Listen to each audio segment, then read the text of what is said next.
qui avancent toujours en mal. Ils sont adulés, ils deviennent puissants, influents, sujets de scandales, mais personne pour les sanctionner. Bien au contraire, toute une masse qui les défend. Donc, avanceront toujours plus dans le mal.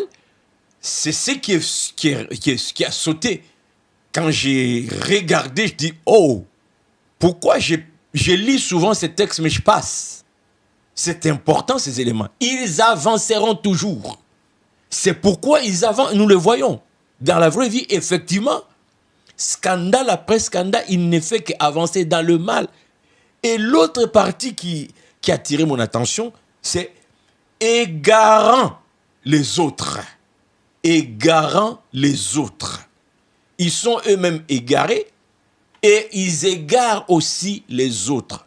J'ai toujours été fasciné par les comportements de certains chrétiens qui défendent alors à mort certains de leurs dirigeants dont les fruits témoignent clairement que ce n'est pas l'Esprit de Dieu qui conduit cet homme, ce n'est pas l'Esprit de Dieu qui conduit cette femme. Le Seigneur Jésus nous a dit clairement, on reconnaît l'arbre par ses fruits. Nous reconnaîtrons les faux prophètes par leurs fruits. Bien aimé, les fruits parlent, on les voit.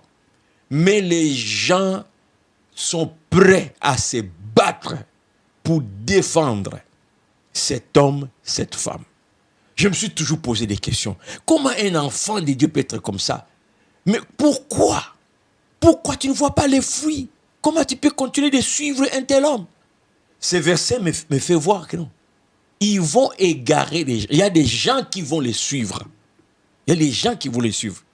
Bien aimé, si tu es choqué de voir des gens continuer à fréquenter une église dont les fruits démontrent que ce n'est pas l'Esprit de Dieu qui conduit, sois apaisé aujourd'hui comme moi. C'est biblique. Ces choses doivent arriver. Il y aura des gens qui vont suivre. Cela m'amène à faire un parallèle avec Matthieu chapitre 7, verset 15, où cette fois-ci, ce n'est pas l'apôtre Paul qui parle,